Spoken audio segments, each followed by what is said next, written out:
We know that self-monitoring is one of actually the #1 predictors of long-term successful weight loss, and it makes sense. We're putting not only the work back on the participant or the patient or the dieter, but we're putting the awareness back on them as well.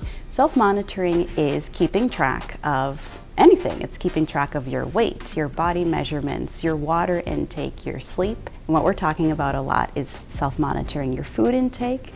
And that can mean a variety of ways, whether you want to keep track of calories or points, if you want to keep track of how many snacks you're having a day.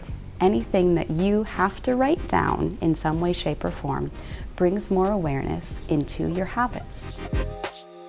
A lot of what we do in our day, especially with food, comes through habits. They're not intentional, they're not well thought through, they're just habits that we've likely had for a long time. The Mayo Clinic Diet self-monitors all of those things, and in our food tracking, we self-monitor kind of food groups. How many fruits have I had today? How many vegetables have I had today? Etc. My favorite thing about self-monitoring is that it allows my patients to decide what changes to make. When you have to write down everything that you're doing, we kind of say if you bite it, write it, you have a lot more awareness into, oh my gosh, what am I actually doing? I had no idea how dehydrated I was. I don't know that I didn't have any vegetables yesterday. So in your self-monitoring, it brings about further guidance that you can give yourself as to how you can make improvements.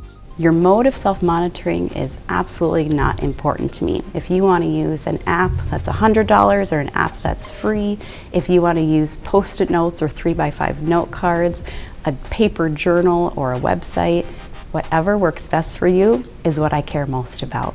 If you want to use a food scale and teaspoons and tablespoons, great. The more detail, the better if you really want to get down to the nitty-gritty. But you could also simply write down, this is what I had for breakfast and this is what I had for as a snack. As you gain more insight into your habits, especially those unconscious ones, you get to decide how to make those changes. Know also that you don't have to be perfect at self-monitoring. We find that people who are successful weight loss maintainers are self-monitoring at least 3 days a week. So if 7 days a week overwhelms you, if you feel like that's a lot, and I will agree that it can become tedious, give yourself a little bit of a break. Say, I'm going to monitor Tuesday, Thursday, Saturday this week, and next week I'll try to add a 4th day in there.